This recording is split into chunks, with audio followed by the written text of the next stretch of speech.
Has she still not noticed? Not at all. She hasn't realized a thing.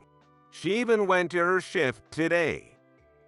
Seriously, she's so clueless. When I got home early from work because I wasn't feeling well, I found my husband, Steve, and my best friend, Rachel, in the middle of it on my bed. They didn't notice me. So, I filmed them and sent the video to Rachel's husband, Mike. Mike and I were classmates back in college. The two of us came up with a plan. If we're gonna do this, let's mess with them a little. Following Mike's suggestion, we played a smart prank on them. Watching Steve and Rachel panic was absolutely hilarious. When I finally hit them with divorce papers, the real reason Rachel had gotten close to Steve came out. It was so ridiculous that I immediately lost all interest in the whole thing. My name is Julie North, and I'm 28 years old. I've been married for 2 years. My husband's name is Steve North, and we're the same age. We met in college through a travel club. It was a club where, whenever we had time, everyone would go on trips together. But we were just college students. Basically, we were broke. So naturally, we'd take super cheap trips, always traveling by rental cars. I often ended up in the same car as Steve. Later, I found out that this was all arranged. Apparently, among the guys, it was well known that Steve liked me. I had no idea for the entire 4 years. Wow, we always end up in the same car, huh? Yeah, we do. Sorry, I can't take over driving since I'm terrible at it. No problem. I actually enjoy driving. I like Steve's kindness. But at the time, I couldn't tell if what I felt was love or just friendship. In the end, we didn't date at all during those 4 years of college. After graduation, about a year into our jobs, the club members were having a reunion. That's where I met Steve again, and we found out our offices were close to each other, so we started hanging out. After our third dinner together, he confessed. Actually, I've liked you ever since freshman year. I remember feeling so happy when I heard those words. It was then that I finally realized I liked Steve too. And that's how we started dating. I immediately told my best friend, Rachel, that Steve and I had become a couple. Rachel was in the same club, so she knew Steve too. Rachel was like the campus celebrity and always had a boyfriend on campus. But she never dated anyone from the club. I don't want things to get awkward after a breakup and not be able to participate in the club anymore. She used to say that. It made sense, especially in a travel club, where having an ex around wouldn't be ideal. Isn't it awkward to have so many exes on campus? Nah, I can just ignore them, but the club is different, you know? I appreciated that Rachel prioritized our club activities together. We became friends when we sat next to each other during college orientation. She was beautiful and friendly, someone I really admired. Even after we started working, we kept in touch and met up regularly. Wait, Steve, no way. Rachel was surprised but happy for me. He said he's liked me since freshman year. When I told her that, Rachel replied with a surprised expression. Wait, since freshman year? I don't really think so. I thought she'd be more excited, so her reaction threw me off. So, are you serious about dating him? Are you okay with that, Julie? What? Of course. I like him too. He's kind. What is this uneasy feeling? Rachel had just announced her engagement, so I convinced myself she might be feeling a bit of pre-wedding blues and ended the call. Rachel was set to marry a classmate she'd started dating during our senior year. He was the guy she'd been saying she liked for a long time. I don't want to work, so I want to get married quickly and become a stay-at-home wife. She used to say that. I thought she was half joking, but it seemed she was serious. As soon as Rachel got engaged, she quit her job for real. A little later, Rachel made a suggestion. Why don't we invite Steve and my husband to a dinner party? After all, we all went to the same college. Rachel's husband's name was Mike Sanders. Mike and I were friends because we were in the same seminar. Steve and Mike had never met. That sounds fun. I'll ask Steve. The dinner party was arranged quickly. Rachel took the lead, something she usually didn't do, and seemed to be having a lot of fun. I felt relieved, thinking she'd gotten over her pre-wedding blues. But at that dinner party, cracks began to form in my relationship with Rachel. At first, Steve and I surprised Rachel and Mike by throwing them a little wedding celebration.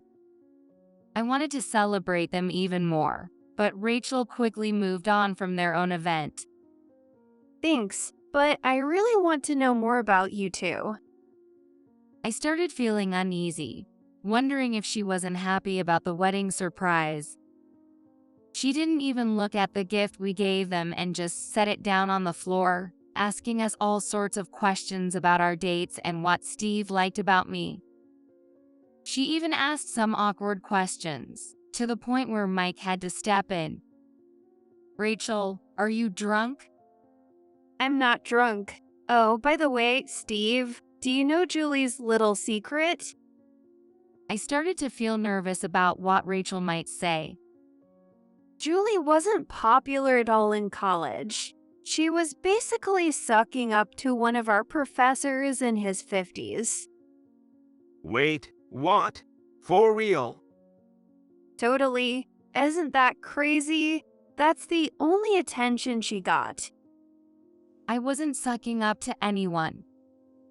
Come on, you were sitting on his lap. What? What are you talking about?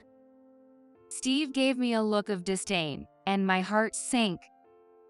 No, that's not it. I tripped and accidentally fell onto his lap. Everyone was laughing about it.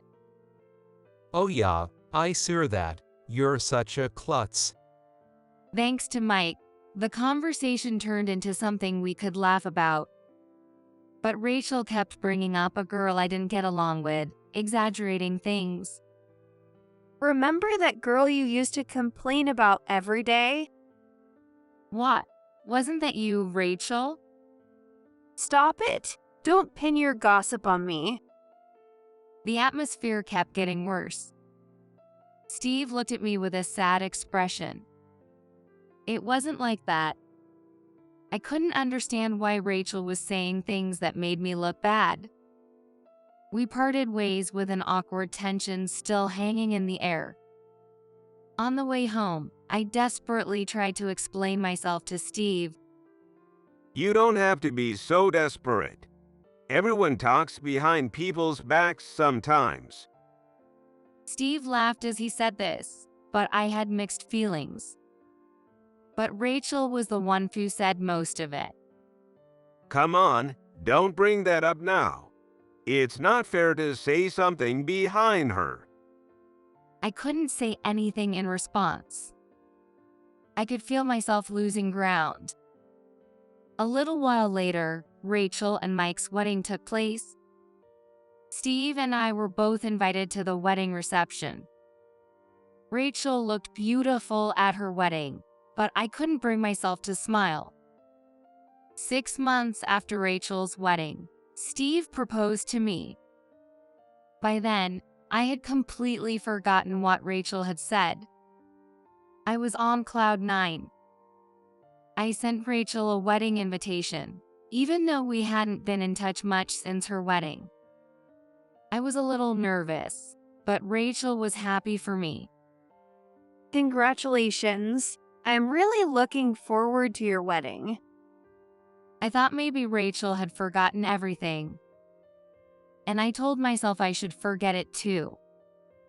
On the day of the wedding, I waited for Rachel to arrive, but she didn't show up. Some friends mentioned they had seen her earlier, but she never came to the bridal suite. Since it wasn't guaranteed all friends would come, I didn't worry too much. But Steve wasn't there either. The staff went to find him but said they couldn't locate him. As the wedding reception time approached, I walked to the venue alone. And there, I found Steve already waiting. To be surprised, standing next to Steve was Rachel. My heart fluttered with unease. Why were they together? Maybe it was just because they were friends, but they seemed way too close. I put on the best smile I could muster and called out to them. Steve, you're already ready. Rachel, I was waiting for you in the bridal suite, hoping you'd stop by. Steve looked at me nervously, like he couldn't sit still. Wow, Julie, you look gorgeous, right, Steve? Wait. Until now, Rachel hasn't been that friendly with Steve. When had they gotten this close? Sorry, Steve and I just got caught up talking, and I totally forgot to come see you. Rachel asked without a hint of guilt. It was right before my wedding, but I'm sure my face had already stiffened. After the wedding reception, Steve and I got into a fight right away. I don't want you hanging out with Rachel anymore. What? Why? Rachel's your best friend, right? Even Steve had become that friendly with Rachel. Why are you being so friendly with her? Steve let out a big sigh. She's a friend. What's the big deal? Rachel's the type of woman who knows how to get guys' attention. She's really good at showing herself off. Stop bad-mouthing your best friend. You're really showing your true colors now. I don't even know how Rachel stayed friends with you. I was shocked. I could easily imagine Rachel feeding Steve all sorts of things behind my back. I was so angry. I ended up saying something I shouldn't have. So, you regret marrying me, don't you? Maybe I do. I wanted him to deny it. I wanted him to tell me it wasn't true. It was right after our wedding. I knew this would weigh on me for a long time. Our marriage had gotten off to a rocky start. I didn't want to keep fighting with Steve, so I stopped digging into the issue and just carried on with that uneasy feeling in my chest. After we got married, I quit my job and started working part-time at the same company I'd worked for before. I was assigned to a store, mainly working customer service. Since I had been a full-time employee before, they gave me a lot of responsibilities, and I stayed busy. But no matter how busy I was, I always made sure to get home before Steve and handle all the housework by myself. With my hectic schedule, I eventually forgot all about Rachel. It might be more accurate to say I was keeping myself busy to avoid thinking about it. I was trying to convince myself that my marriage was going well. Then one day, it all caught up to me. I pushed myself too hard, balancing both housework and my job, and ended up getting sick. But my workplace was short-staffed, so I couldn't take time off. I forced myself to go to work, and in exchange, I cut corners on the housework. But all I did was buy prepared meals and let the laundry pile up a little. Still, Steve didn't tolerate it. Hey, why didn't you wash this? I need it for tomorrow. I'm sorry. I didn't know you needed it. Can you at least handle the housework properly? And I don't want to come home after working all day to a half-assed dinner like that. With that, Steve stormed out. I had already told him I wasn't feeling well. But instead of worrying about me, Steve demanded perfection in the housework. Where had the kind Steve gone? I never imagined marriage would be this painful. I went to work despite feeling terrible. My manager, seeing how pale and shaky I was, finally told me to go home and rest. The store wasn't too busy that day, so I think he was trying to reassure me that it was okay to leave. Even though I expected the store would get busier later, I knew if I kept going, I'd collapse and cause even more trouble. So I took him up on his offer. I went straight to the doctor, got some medicine, and felt so awful that I stopped at a cafe for a quick snack and to take the medication. Then, I headed home. As I approached the house, I noticed the bedroom curtains were closed. I was sure I had left them open that morning, so it seemed strange. Could it be a burglar? I was scared and thought about calling the police, but since I wasn't feeling well, I convinced myself that I had just forgotten to open the curtains. Just to be safe, I quietly entered the house. That's when I heard a woman's voice. Wait, I know that voice. I peeked through the slightly open bedroom door and saw Rachel straddling Steve. They were in the middle of it. My mind went blank. Why? Why were Steve and Rachel together? How long had this been going on? As I sat there in shock, I overheard their conversation. Has she not figured it out yet? Nope, not a clue. She even went to her shift today. She's really clueless. Oh man, she has no idea we've been together all this time and still married him. She's really living in a fantasy world.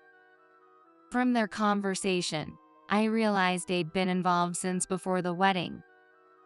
But why? Why did he marry me if that's how it was? If I'd started dating you sooner, we could have gotten married instead. I know, right? Aren't you gonna leave your husband? No way. I find affairs way more exciting. Their conversation made me feel sick. I was overwhelmed with anger and frustration. I pulled out my phone and started recording. I decided to secretly film them in the act. Neither Steve nor Rachel noticed me at all. They were too wrapped up in each other. I recorded them for a whole hour. Their conversation kept drifting back to mocking me and Mike. Mike has no idea his wife's at another guy's house in the middle of the day. He's totally clueless, just working away. I felt so nauseous. I had to step outside. Mike was my friend. And hearing them talk about him like that made me even angrier. I sent Mike part of the video.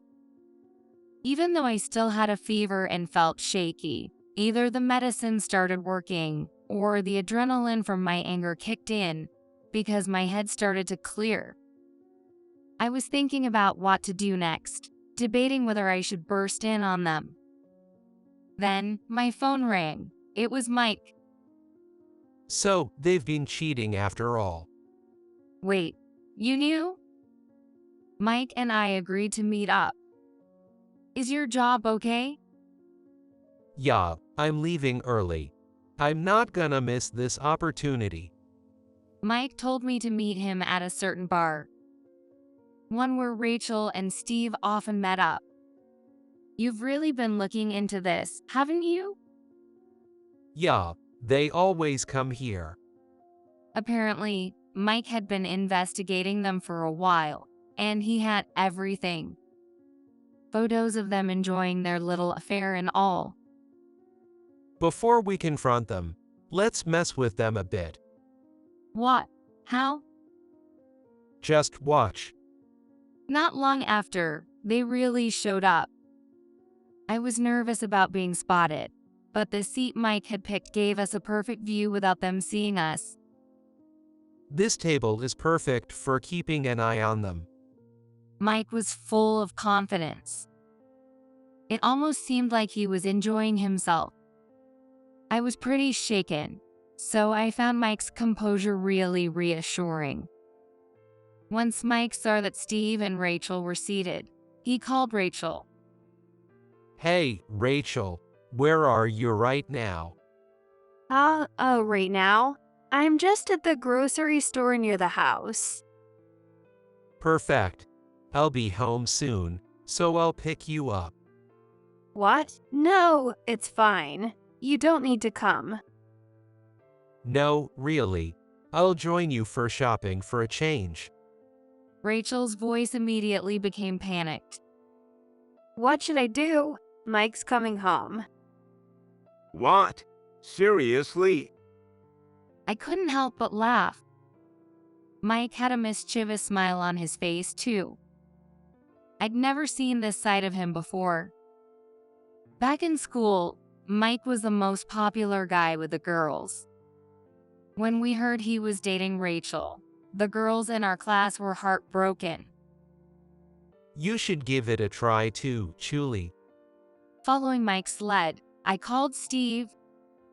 Steve, where are you right now? Where else would I be? I'm at work. It sounds pretty noisy there. Yeah. We're having a meeting. A meeting was a pretty lame excuse. Even Steve probably realized he'd messed up. I could see his expression clearly from where I was sitting. Okay.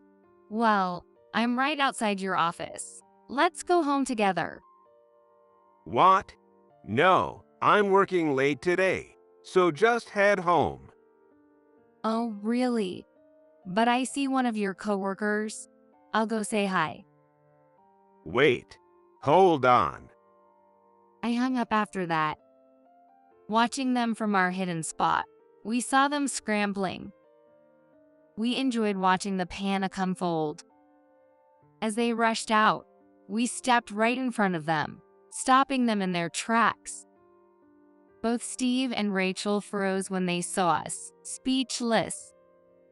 Wait, weren't you supposed to be at work? Did you teleport here from the grocery store? Did you lie to us? You're unbelievable. Completely ignoring their own actions, Rachel and Steve started accusing us of tricking them. Who's the real scumbag here, huh? You're the one cheating. Cheating? What are you talking about? I don't know what you mean. I'm telling you, we know everything. Mike nodded in agreement. Seeing this, Rachel's face turned red, and she started screaming at me. Isn't Mike supposed to be at work right now? Julie, you tricked my husband. If anything, it was my idea to come here. Mike, are you seriously defending Julie? Rachel couldn't handle the fact that Mike and I were on the same page, and she was trembling with rage.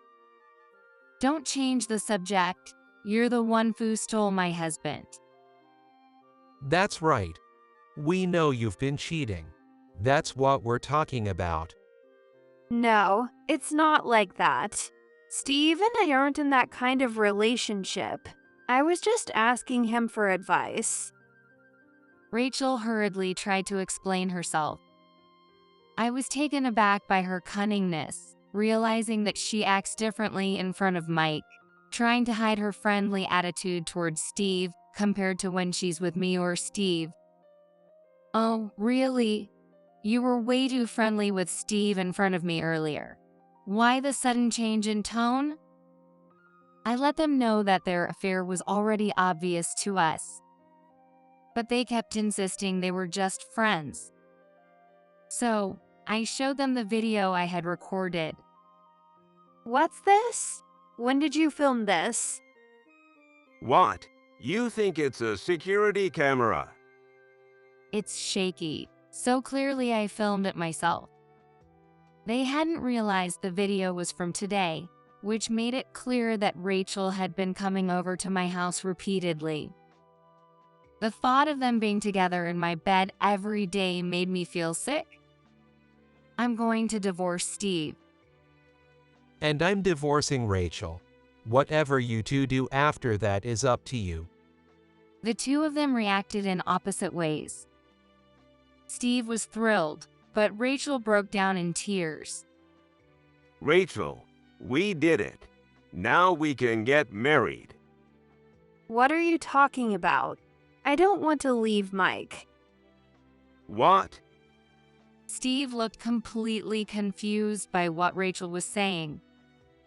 Hey, what are you talking about? You told me you wanted to marry me. You said Mike wouldn't divorce you. Shut up. Stop talking. Rachel turned to Mike, begging for forgiveness. Mike, I am so sorry. You're the only one I love. When did I ever say I didn't want to leave you? That's just Steve making things up. He's living in some fantasy. Honestly, he scares me. Hey, what are you saying? Don't make up lies. Rachel started spewing obvious lies to protect herself, leaving me wondering if Fu was really living in a fantasy world. It sure looks like you're enjoying yourself in this video. No, this video is different. Steve forced me into it. What? You're the one who said you wanted to do it in Julie's bed because it made things more exciting. Suddenly, it all clicked. Rachel didn't care about Steve. She just wanted to beat me. And she was confident she could. A memory came back to me. There was a couple in our college class who were obviously in love and happy together. But a month later, the guy began to date Rachel. The girl was devastated, crying her eyes out. When I asked Rachel if she had stolen him, she said, He came to me on his own. He asked if I could date him for just a week, so I did, but we already broke up. At the time, I thought the guy was the problem, but now I realize this kind of thing happened all the time. Now that it's happening to me, I finally see it. Rachel can't stand to see other people happy.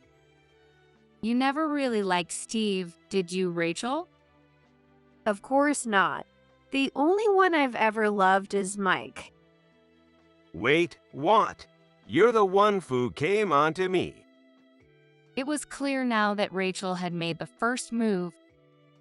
According to Steve, the day after the four of us had that dinner, Rachel contacted him, saying she needed advice.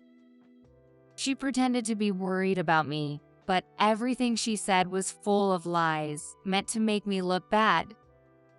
Julie's actually really into guys, to the point where they easily get the wrong idea.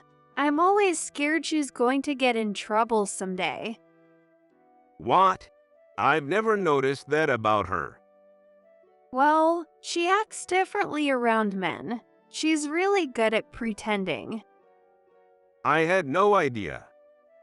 I was disgusted that Steve believed Rachel so easily. Steve, weren't you in love with me for years? But you believed Rachel's words just like that. I'm disappointed in you. I didn't believe her at first, but Rachel kept coming to see me. You're the one who wanted to see me. That was much later. Realizing we weren't getting anywhere, we agreed to meet later to talk things over. But I couldn't stand the thought of being near Steve any longer, so I decided to go back to my parents' house.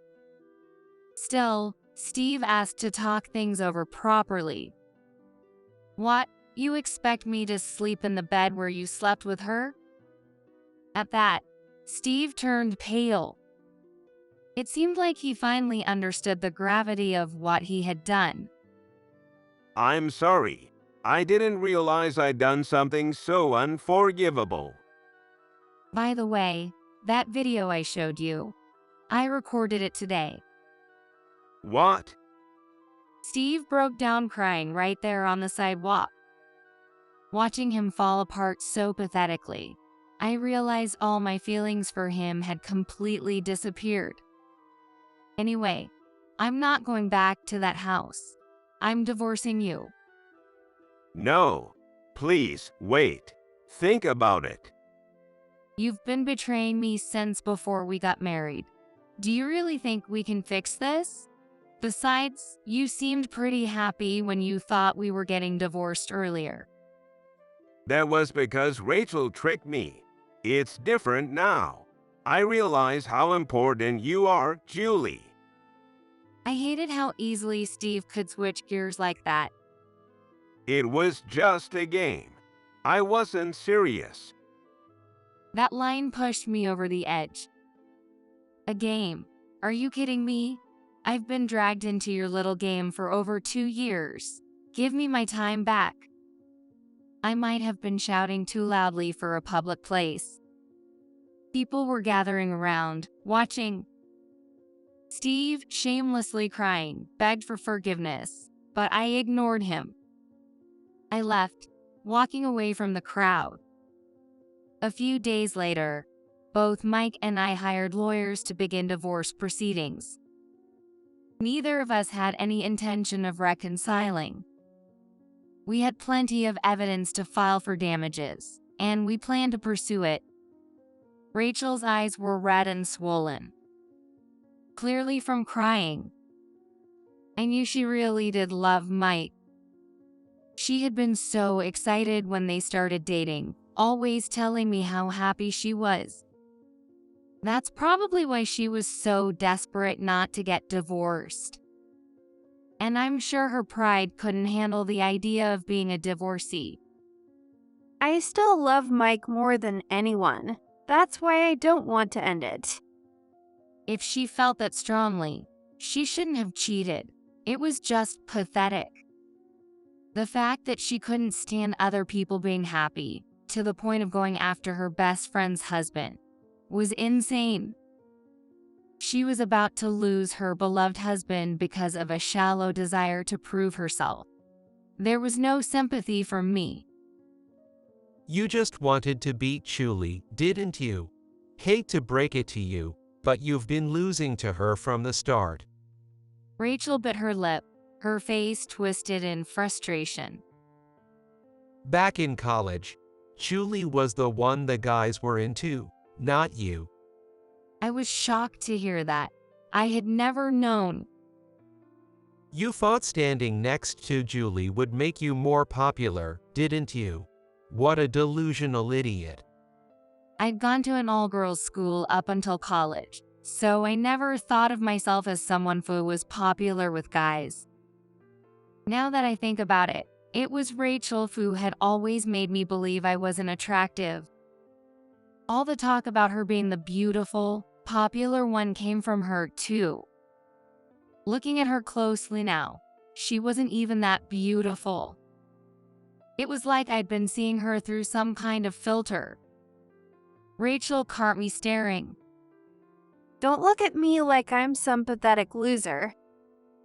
But you are pathetic, aren't you? What did you just say?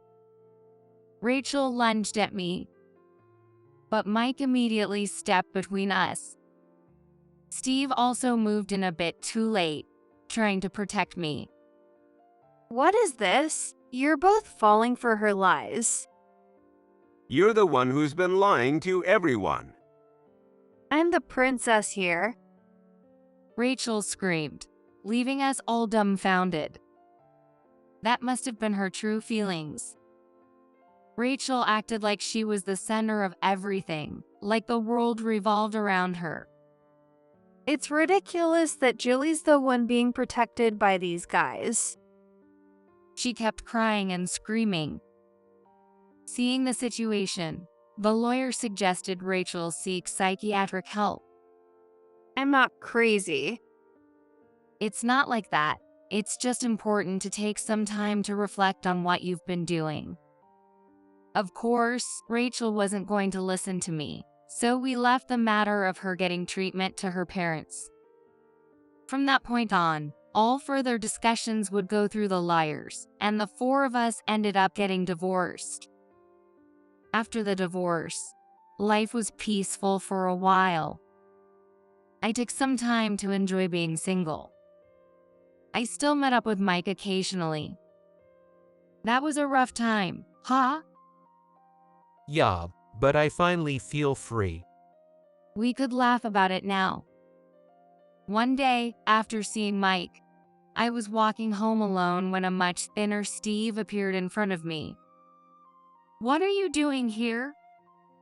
I realize now how important you are to me, Julie. I want to start over. "Sorry, but that's not going to happen." Why not? I swear I'll make you happy again. "How do you expect to make me happy when you were cheating on me before we even got married?" I know I messed up, and I'm sorry. That day, I stood there filming the two of you for a whole hour. Steve went silent, unable to respond. "So no, it's over. Every time I see you, that's all I think about. Don't show up in front of me again." Seeing Steve made me angry. All I wanted was for him to finish paying the remaining alimony and cut ties for good. But there was another reason for that. I'm dating someone new, and we're serious. What? No way. I had started dating my store manager. After the divorce, he had been the one who supported me the most. The night I discovered Steve and Rachel cheating, I collapsed at my parents' house. I was taken to the hospital by ambulance and ended up needing an IV. It was just a bad cold that had worsened, nothing serious. But if anything, it was probably caused by the overwhelming stress. Luckily, I didn't have to be hospitalized, but I decided to take some time off work. It wasn't just my health, but also the divorce proceedings I had to deal with. When I told my boss about it, he was so worried that he came to visit me at my parents' house.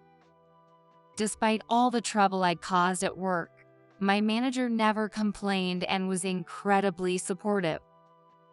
I really believe I can trust him. That's why if I remarry, it'll be him. Don't say that. I've known you the longest, Julie. I'm the one who understands you best. Looking back, we never really spent time together outside of the club.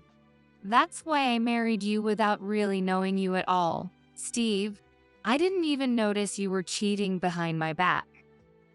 How do you know he's not doing something behind your back, too? Maybe, but I trust him more than I could ever trust you. When I said that, Steve looked deeply hurt. I was tricked. It's not my fault. Rachel's at fault, but you're just as guilty as her. I genuinely loved you, but she kept feeding me lies. You're the one who chose to believe Rachel's lies, Steve. Despite that, Steve kept showing up, trying to reconcile with me. My manager grew concerned and decided to contact the police. They acted quickly, and Steve was ordered to stay away from me. We also informed his parents, who promised to keep an eye on him. After that, Steve stopped appearing in front of me. Later, I received the remaining alimony in a lump sum. It seems Steve's parents had paid it off for him. In exchange, Steve had to work under their supervision, doing both a daytime job and a night shift, with all his earnings going to his parents. When the payment came through, his mother told me, even though he's our son, we expect him to pay it back. Rachel, meanwhile, kept showing up around Mike.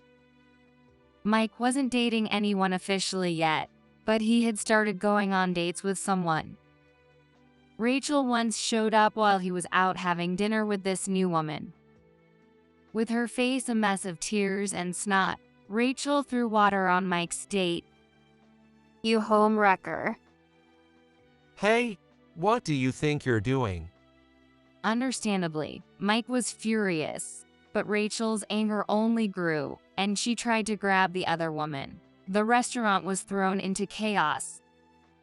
The staff called the police, and Rachel was taken away. Mike also reported her as a stalker. Rachel was so shocked by being labeled a stalker that she became a recluse. Her family took her to see a psychiatrist, and she's currently undergoing treatment. She told them, I can't bear to see Mike with another woman. at the psychiatric hospital, Rachel continues to cry over Mike. Apparently, she even sent him a letter asking him to visit, but Mike politely declined through a call to her parents. Rachel found out about this, and realizing Mike wasn't coming and hadn't responded to her, she spiraled even further. It seems she'll likely be admitted to the hospital for an extended stay. Her parents have expressed that they don't know how to handle her anymore. With all the chaos finally behind me, I was able to focus on my relationship with my manager. Though my trust in men hadn't fully returned, I found myself becoming a bit more possessive than usual. But my manager just smiled and accepted it kindly, always willing to talk things through until my anxieties disappeared. I'm still hesitant to think about marriage. But maybe, with him, it's a future I can believe in. Things with Mike were also going well. When I introduced him to my manager, Mike was happy for me. What surprised me was that Mike had his own company, and since my manager had dreams of one day owning his own store, the two of them hit it off immediately. They were about 5 years apart in age but got along well, especially when talking about business. You should come by and check out my company sometime. They even made plans for a visit. Mike whispered to me afterward. I think he's a great guy. I think so too. This time, I want to make decisions based on my own judgment, not influenced by anyone else.